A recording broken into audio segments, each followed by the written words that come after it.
آؤ تذکرہ امام حسین میں کربلا کے بعد کیا ہوا۔ جب سارے شہید ہو گئے، ان کی لاشوں پر گھوڑے دوڑائے گئے، تو جو لوگ قریب آبادیوں کے لوگ تھے وہ آئے، ان لاشوں کو سمیٹا، کتنوں کو تو انہوں نے دفن کیا اور مولا حسین کو دفن کیا۔ اب بیویاں خیمے میں تھیں، قیدی بنائی گئیں۔ سیدہ زینب فاطمہ زہرا کی سگی بیٹی ہیں، حسین ابن علی کی سگی بہن ہیں، زوجات امام حسین ہیں، بی بی سکینہ ہیں۔ اس خیمے میں چند عورتیں رہ گئیں اور بیمار زین العابدین ہیں۔ یزیدی لشکر کی طرف سے لوگ آئے اور کہا کہ اپنے ہاتھ آگے بڑھاؤ۔ ہاتھ آگے بڑھائے گئے تو ان کو ہتھکڑیاں ڈال دی گئیں۔ رسول اللہ کے گھر والوں کو ہتھکڑیاں ڈال کر باہر نکالا گیا، خیمے اجاڑ دیے گئے۔ بعض روایات یہ بتاتی ہیں کہ خیموں میں آگ لگا دی گئی۔ جب خیمے جل گئے، شام کا وقت تھا، مغرب کے بعد یہ لٹا ہوا تاخت و تاراج قافلہ کوفہ کی طرف جا رہا تھا۔ کربلا سے اب یہ کوفہ جا رہے تھے، لیکن ظالموں نے جتنے شہید ہوئے تھے ان کے سر سنبھال کر رکھے تھے۔ امام حسین ابن علی کا سر لے لیا، عباس علمبردار کا سر لے لیا، اور علی اکبر امام قاسم کے سر کاٹ کر لے لیے۔ سارے سروں کو انہوں نے، اس لیے کہ اس وقت ثبوت پیش کرنے کے لیے سر دکھانے پڑتے تھے کہ ہم نے ان کا قتل کیا ہے، اب سروں کو انہوں نے نیزوں میں ڈال دیا اور سروں کو لے کر نیزوں سے چلنے لگے۔ یہ سفر ان کا شروع ہوا، کوفہ کی طرف چلے۔ یہاں ایک بڑی بات مجھے یاد آتی ہے، مولا حسین کی ایک کنیز تھی جس کا نام بی بی شیرین بتایا گیا ہے۔ وہ سیدہ فاطمہ الزہرا رضی اللہ تعالیٰ عنہ کی بھی خدمت کر چکی ہیں۔ بی بی شیرین، اس کو حضرت امام حسین نے آزاد کر دیا تھا۔ وہ کہتی تھی کہ میں آزاد نہیں ہونا چاہتی ہوں۔ کہا تھا کہ تو بڑھاپے کو پہنچ چکی ہے، تجھے ہم نے آزاد کر دیا۔ اور اس کے بعد مولا حسین نے جب یہ مدینہ طیبہ میں تھے، بی بی شیرین کو کہا تھا کہ تو آزاد ہے، جا، بہت سارا مال دیا تھا اور جمع کر کے کہا تھا کہ تو چلی جا، اپنی بقیہ زندگی آرام سے گزار۔ تو کہتی ہے ایک شرط ہے میری، میں اس شرط پر جاؤں گی۔ امام حسین ابن علی نے پوچھا کہ ہم نے تجھے کسی چیز سے روکا نہیں، منع نہیں کیا، کیا چیز تو چاہتی ہے؟ بی بی شیرین نے کہا تھا کہ مولا حسین، بس چاہتی ہوں کہ میں گھر بنا لوں، گھر میں رہوں، ایک بار آپ اپنے قدم رکھ دینا، ہم غریبوں کے گھر پر ایک بار آپ تشریف لے آئیں، میری وہ معراج ہو جائے گی۔ امام حسین نے کہا بس اتنی سی بات، ہم تو غریبوں کے گھر روز جانا پسند کرتے ہیں، ہم روز جانا پسند کریں، جا ٹھیک ہے تیرے گھر ہم آئیں گے۔ اور بی بی شیرین نے کہا نہیں مولا، میری ایک درخواست یہ ہے کہ آپ اپنے خاندان کے ساتھ آئیں گے، اپنے شہزادوں شہزادیوں عورتوں کے ساتھ آئیں گے۔ مولا حسین نے ساری عورتوں سے کہا دیکھو بی بی شیرین کہتی ہے اس کے گھر دعوت ہے، ہم سب آئیں گے۔ اور اس کو بطور مسکراتے ہوئے آپ نے فرمایا بی بی شیرین، ایسا نہ ہو کہ ہم آئیں اور تو پہچان ہی نہ سکے، ایسا نہ ہو کہ تو پہچان ہی نہ سکے۔ قدموں میں گر گئی، کہا کہ میں آپ کے گھر کی کھائی ہوئی، میں آپ کی پروردہ، کبھی آپ کو نہ پہچانوں، ایسا کیسے ہو سکتا ہے؟ وہ خاتون گئی، کوفہ کے قریب ایک چھوٹی سی بستی میں گھر بنایا، بڑا اچھا سا گھر بنایا، اور اس کی بستی والے بھی اس کی بڑی عزت کرتے تھے کہ یہ فاطمہ کے گھر کام کی ہوئی عورت ہے، حسین ابن علی کے گھر کام کی ہوئی عورت ہے۔ وہ ہر گھر میں جاتی تھی، بستی والوں سے کہتی تھی لوگوں دیکھنا میں نے گھر بنایا اور پیغام بھیج دیا ہے، فاطمہ کے لاڈلے شہزادہ رسول امام حسین نے مجھے وعدہ کیا ہے ایک بار وہ میرے گھر تشریف لائیں گے۔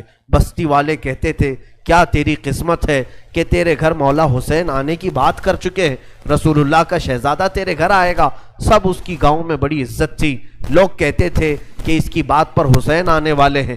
ایک بار جیسے ہی بی بی شیرین کو خبر ہوئی کہ امام حسین مدینہ سے مکہ نکل چکے ہیں اور مکہ سے کوفہ آنے والے ہیں، جیسے ہی یہ خبر ملی تو اس نے پیغام بھجوایا اور پھر اپنے گھر کو رنگ و روغن کرنا شروع کر دیا اور کمرے سجائے کہ مولا حسین کا قافلہ آ رہا ہے اور کوفہ جانے والے ہیں اور میرے گھر پر ٹھہریں گے۔ جنگ کی کوئی خبر ہی نہیں تھی۔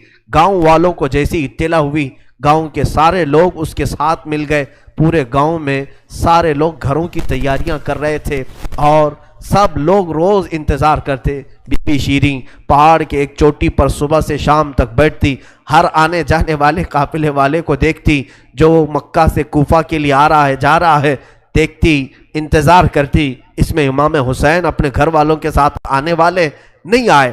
کئی دن گزر گئے اور اسی زمانے میں ایک رات ایسی آئی کہ اس کے گھر ایک عورت آئی. کہا بی بی شیریں اٹھو جلدی. کہا کیا؟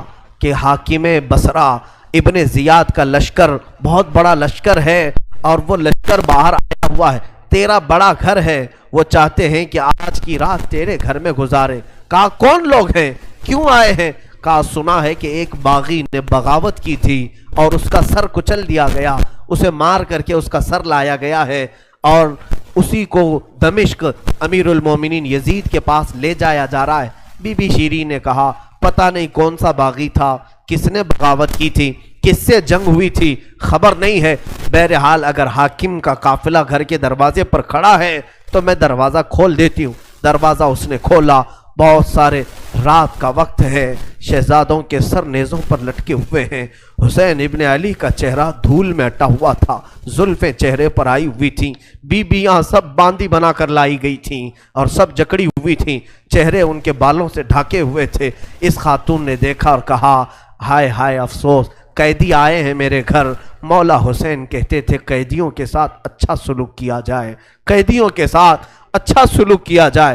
اس نے اپنے گھر میں اندر داخل کیا, جو حاکم جو اس کے سپہ سالار تھے ان سب کو اندر بلایا, رات گزارنے کا مقام دیا, جگہ دیا, اور یہ بیویوں کو صحن کے باہر ہی چھوڑ دیا گیا, ان کو اندر نہیں لایا گیا. اور اس خاتون نے کہا ان قیدیوں کو بھی تو لاؤ, میرا گھر کافی بڑا ہے, میں اندر سلا لوں گی. اسے اب تک یہ خبر نہیں تھی یہ لٹا ہوا قافلہ ہے کس کا, آخر یہ لٹا ہوا قافلہ کس کا آیا ہے. رات کے وقت اس نے کھانا بنایا, سارے فوجیوں نے کھانا کھا لیا. تو بی بی سے کہا ان قیدیوں کو کھانا مت دینا, وہ کھانے کے مستحق نہیں ہے. اس نے چلا کر کے کہا دیکھو ہمارا دستور یہ ہے کہ میں فاطمہ کے گھر کام کر چکی ہوں, وہاں فاقے تو رکھتے تھے لوگ, گھر میں فاقہ تو ہوتا تھا, لیکن باہر آنے والے مہمان کو بھوکا نہیں رکھا جاتا, وہ چاہے قیدی ہوں باغی ہوں جس طرح کے ہوں, مجھ سے جو بن سکے گا میں کھلاؤں گی. اس نے کھانے بنائے اور اس کے بعد لے کر کے آئی, اور اس کے بعد کھانا جب سیدہ بی بی زینب کے پاس رکھا تو بی بی زینب نے اپنے دونوں ہاتھ دکھائے جو پیچھے بندھے ہوئے تھے. اس خاتون نے بی بی شیریں نے کھولا اور ان کے بالوں سے چہرہ ڈھکا ہوا تھا, اور اس نے کھانا پروسا کہ کھا لو بیویوں کھا لو. تو بی بی زینب نے پکار کر کے اپنے بھائی کا نام لیا, یا حسین ابن علی.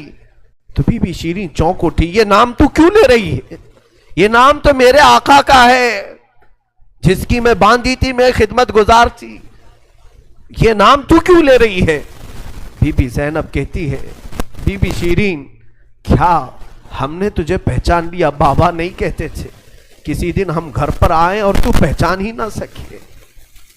یہ جو اونچے نیزے پر سر دکھ رہا ہے تیرے آقا مولا حسین کا سر ہے, اور یہ علی اکبر کا سر ہے, یہ قاسم کا سر ہے. بی بی زینب پکارتی گئی. بی بی شیریں نے دیکھا اور پکار کر کے کہا مولا کیسی مہمان نوازی کا وقت تم نے دیا, کیا اس طرح بھی کوئی مہمان بنتا ہے کسی کے گھر. اور یہ کہتی ہوئی غش کھا کر گر پڑی, اس پر پانی ڈالا جاتا, وہ اٹھتی پھر غش کھا جاتی, بے ہوش ہو جاتی. سچ کہا تھا مولا حسین نے, اے بی بی شیریں ہم تو وعدہ کیے ہیں آ کر رہیں گے, کہیں ایسا نہ ہو کہ تو پہچان ہی نہ سکے. سچ کہا تھا مولا حسین, آپ اس حالت میں میرے گھر آئے کہ میں پہچان نہ سکی, کیونکہ وہم و گمان میں بھی نہیں تھا کہ فاطمہ کے لاڈلے کا کٹا ہوا سر کبھی گھر آ سکتا. وہ غش کھا کر کے گر گئی. روایات میں ہے صبح جب اٹھا لوگوں نے, فوجیوں نے اٹھ کر کے دیکھا تو بی بی شیریں کا جسم ٹھنڈا پڑ چکا تھا, اس کی روح نکل چکی تھی. غم حسین میں لوگوں کی جانیں چلی گئی. یہاں آج 2 آنسو ہمارے نکلتے ہیں تو لوگ ہمیں بولتے ہیں غم حسین میں لوگوں کی روح نکل گئی. جو اصلی محبت کرنے والے تھے وہ دنیا سے ہی رخصت ہو گئے.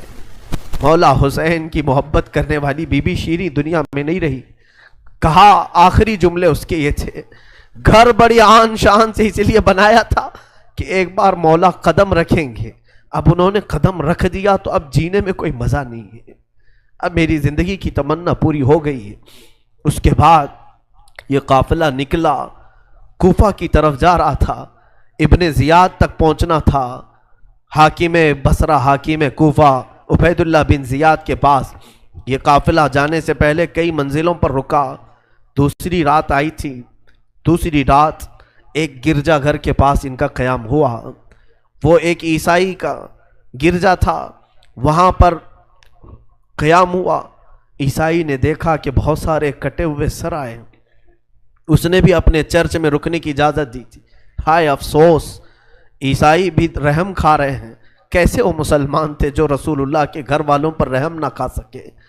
عیسائی نے وہاں پر رکنے کی اجازت دی. اس کے بعد کہا، رات کو اس نے کہا کہ یہ جو سروں پر، یہ جو نیزوں پر سر ہیں، کیا یہ ہمیں ایک رات کے لیے دو گے؟ لوگوں نے کہا لے لو لے لو، لیکن امانت کے ساتھ واپس کرنا کہ یہ ہمیں دمشق پہنچانا ہے.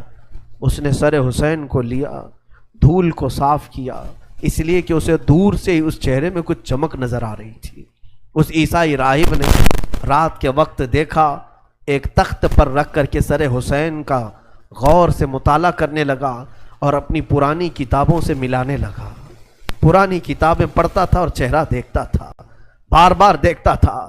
پھر چیخ کر کے کہا، ہاں میں اپنے مقام کو پہنچ گیا، اس لیے کہ مقدس کتابوں میں لکھا ہوا ہے نبی کے آخری نبی کا نواسا ظلمن قتل کیا جائے گا اور اس راستے سے جائے گا، اور یہاں کی گرجا میں اگر رکے تو گرجا میں جو خدمت گزار ہے وہ اس کی خدمت کرے، مولا اسے جنت عطا کرے گا. وہ عیسائی راہب کہتا ہے وہ چہرے میں ساری علامتیں جو کتابوں میں لکھی یہی ہیں. وہ ایمان لے آیا، کلمہ طیبہ پڑھا، اسلام قبول کیا. رات میں اس کی دنیا بدل گئی. میرے عزیزو، اسی کو کہا جاتا ہے اسلام زندہ ہوتا ہے ہر کربلا کے بعد. حسین کے انتقال کے بعد بھی اسلام پھیل رہا، ایمان دوسروں کو بانٹ رہے ہیں. صبح تک اس گرجا میں رکے، پھر دن پورا گزارے اور شام کے وقت ٹھنڈے وقت میں کوچ کرنے کا ارادہ کیا اور سر امام حسین جو ان لوگوں نے نیزے پر لیا تھا اس کو ایک جگہ گاڑ دیا، اور اس کے بعد اپنے پانی وغیرہ کے استعمال کے بعد قافلے کو کوچ کرنے کا حکم دیا. قافلہ آگے چلا، لیکن جو فوجی آتا سر حسین کو اٹھانے کے لیے نیزے پر، وہ تو ہلکا ہو چکا تھا لیکن وہ زمین میں ایسا گڑ چکا تھا کہ اٹھتا نہیں تھا، کسی سے ہل نہیں رہا تھا. بہت لوگوں نے کوشش کی. پھر آ کر کے انہی ظالم یزیدیوں نے بی بی زینب سے کہا، اے خاتون، یہ تمہارے بھائی کا سر زمین پر ایسا جمع ہوا ہے، ہٹتا نہیں ہے، آگے بڑھنا ہے ہمیں، یہ ہٹتا نہیں ہے. بی بی زینب نے غور سے دیکھا اور کہا، قافلے میں دیکھ لو سب ہیں یا نہیں، قافلے میں سب ہیں یا نہیں. دیکھا گیا تو بی بی سکینہ قافلے میں نہیں تھی، قافلے میں موجود نہیں تھی. بی بی زینب نے کہا، وہ میرا غیور بھائی ہے، اپنے خاندان والوں کو چھوڑ کر کہیں جاتا نہیں تھا، اپنی بچی کا غم ہوگا، آگے نہیں بڑھتا، تلاشو سکینہ کہاں ہے. لوگوں نے ڈھونڈنا شروع کیا. پہاڑ کی ایک چھوٹی سی چوٹی پر وہ بیٹھی ہیں اور ایک خاتون کی گود میں بیٹھی ہیں. کوئی ایک خاتون ہے، اسے سہلا رہی ہے، تھپکیاں دے رہی ہیں. بی بی سکینہ 9 سال کی عمر میں ایک بڑی معزز خاتون کی گود میں ہچکیاں لے لے کر رو رہی ہیں اور کچھ باتیں کر رہی ہیں. بی بی زینب نے دور سے دیکھا، خاندان کی کچھ عورتیں اور آئیں، پکارا، سکینہ جانے کا وقت ہو گیا، تم یہاں کیا کر رہی ہو. دوڑ کر کے جیسی سکینہ کے قریب آئے تو دیکھا نہ وہاں عورت تھی نہ کوئی خاتون تھی. سکینہ کو اٹھایا، کیا کر رہی تھی تم یہاں، کیسے آئی، کون عورت، کس سے بات کر رہی تھی. سکینہ نے کہا، میں جانتی نہیں تھی، یہاں حاجت کے لیے آئی تھی، اچانک ایک خاتون نمودار ہوئی، اس نے مجھے گود میں اٹھایا، بوسے دینا شروع کیا، میرا ماتھا چوما. میں نے پوچھا کہ تو کون ہے، تو اس نے کہا، اے بچی تو نہیں جانتی، میں تیری دادی فاطمہ الزہرا ہوں، میں فاطمہ الزہرا ہوں، رسول اللہ کی شہزادی ہوں.